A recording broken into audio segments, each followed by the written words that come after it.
Pourquoi le sénateur Reid a-t-il décidé de travailler avec Bigelow Aerospace? Un choix qui peut paraître surprenant et qui d'ailleurs lui fut reproché par certains.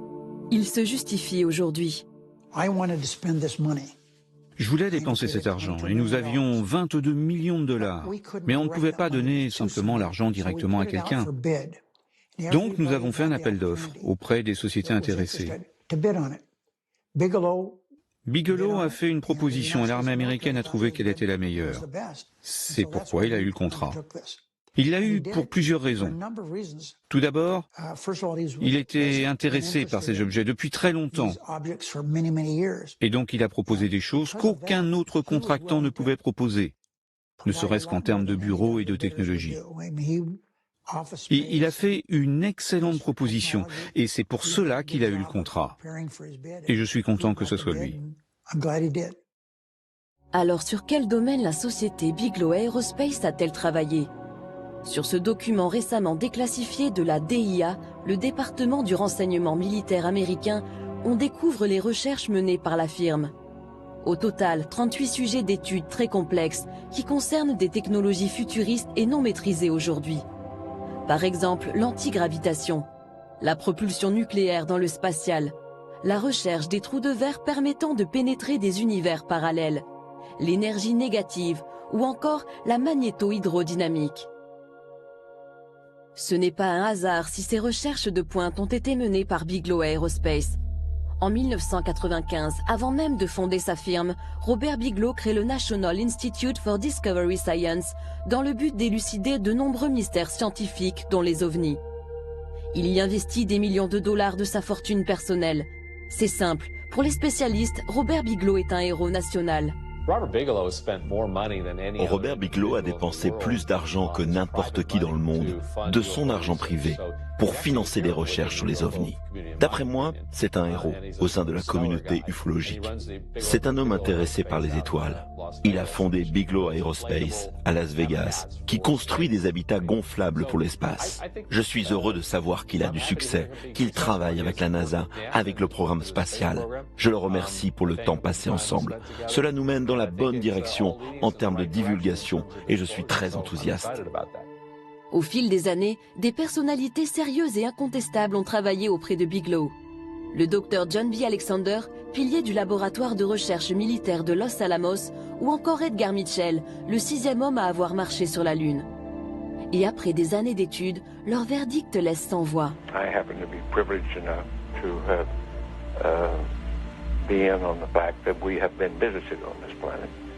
And the UFO phenomenon is real, although it's been covered up by our governments for quite a long time. Whoa! Hang on a minute, but this is big. Whoa! This is all of this is quite a shock to me. Well, I'm sorry you haven't been reading the papers recently. It's starting to open up quite a bit. So you're telling me? Well, there's a lot of information to take on board. Hang on a minute. I mean, listen, I've heard. Crazy UFO nuts tell me this kind of thing before. I've never had Dr. Ed Mitchell, the sixth man to walk on the moon, a respected scientist in his own right, announce to me that we've been visited by aliens from other planets and that they definitely are out there. There's no debating it. Well, that's the first time you've ever talked to me, or I've told you about it before.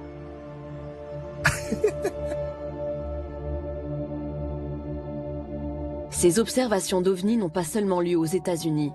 Certains dossiers, y compris en France, continuent de bousculer les certitudes des esprits les plus rationnels. Et nous poussent à nous poser sérieusement la question, sommes-nous visités par une intelligence non humaine ?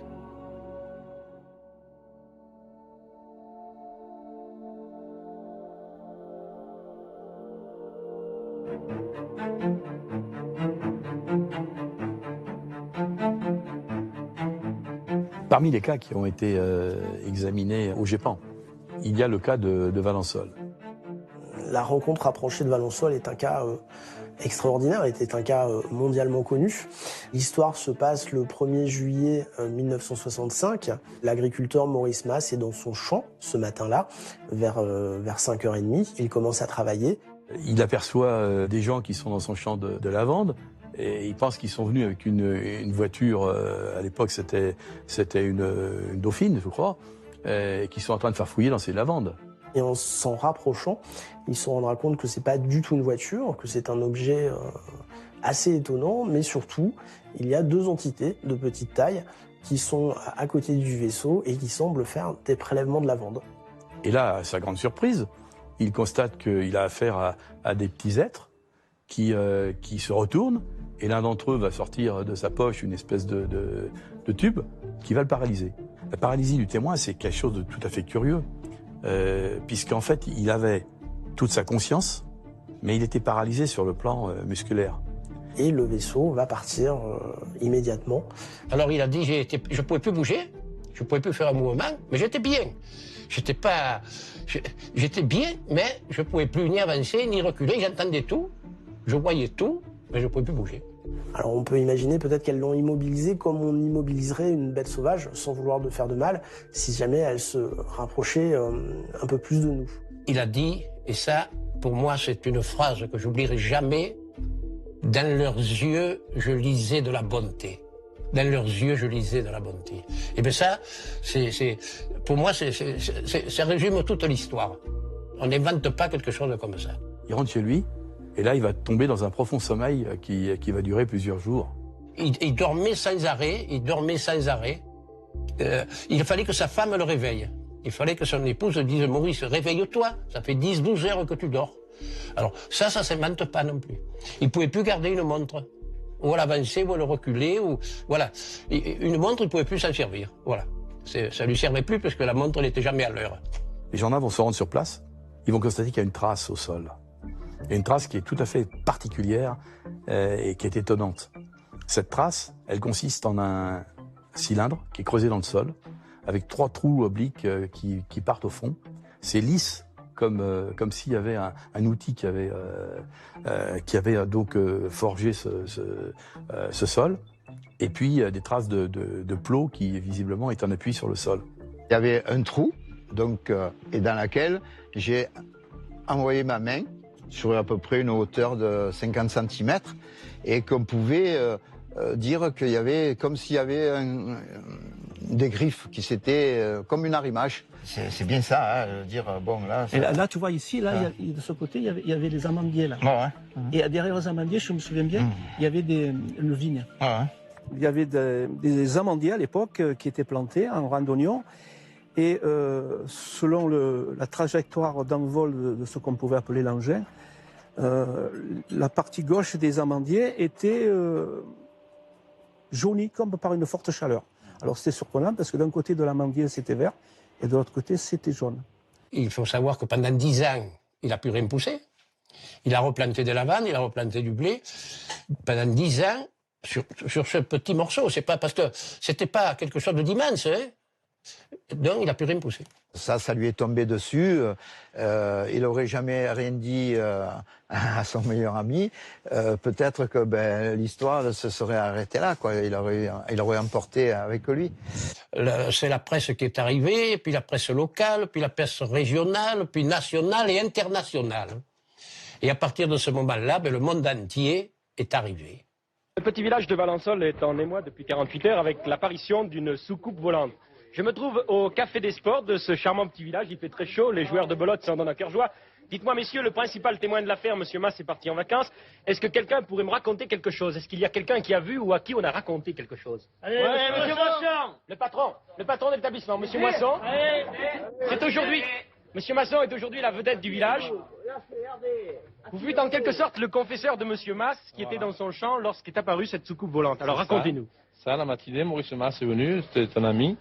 Et il m'a raconté qu'il avait vu un engin se poser dans son champ. Et oui. Il m'a dit de ne pas en parler, vu qu'il serait peut-être embêté. Et vous avez pu garder le secret combien de temps? Jusqu'au lendemain. Et le lendemain Le matin, tout le monde, on a un peu parlé, et tout le monde, Provençal est venu.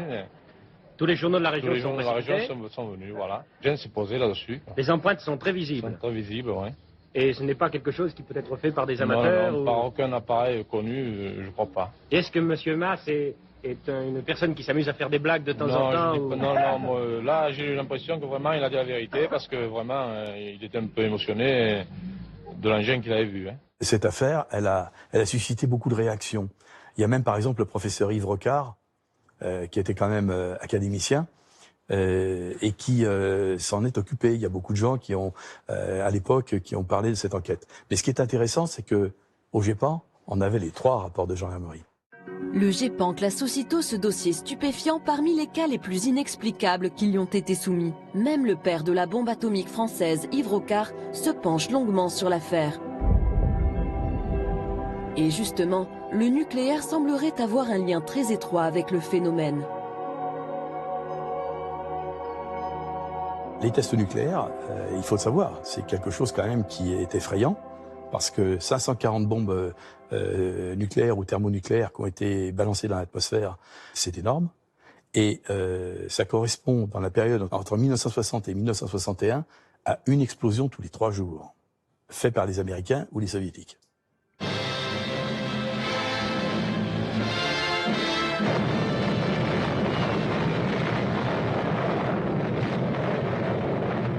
This is atomic energy. Dès 1949, il y a déjà des indices selon lesquels il se passait des choses tout à fait surprenantes en termes de localisation de ces phénomènes. Les sites stratégiques nucléaires en particulier étaient survolés. Lors de 2 commissions secrètes qui ensuite ont été divulguées au public, Edward Teller, donc, qui était le conseiller scientifique de la Maison-Blanche, participait, et il était père de la bombe atomique. Il expliquait qu'il y avait des survols des sites nucléaires, en particulier Oak Ridge, où on fabriquait le plutonium, les bases de lancement, White Sands, Sandia, Roswell, où il y avait les bombardiers atomiques qui partaient, enfin bref, tout un ensemble d'éléments qui montraient qu'il y avait des survols. In True magazine, Commander Robert McLaughlin, a Navy-guided missiles expert, told of flying saucers detected by radar over White Sands, New Mexico. Scientists were tracking a rocket, suddenly detected a saucer at 56 miles altitude. Over 100 feet in diameter, the disk was traveling at 1,800 miles per hour, rapidly outranged their instruments. But there had been time for precise, accurate measurements. Says McLaughlin, that saucer could not have been made on Earth. Par exemple, j'ai appris que plusieurs bases de missiles dans le Midwest, dans le Dakota, ont été mystérieusement désactivées.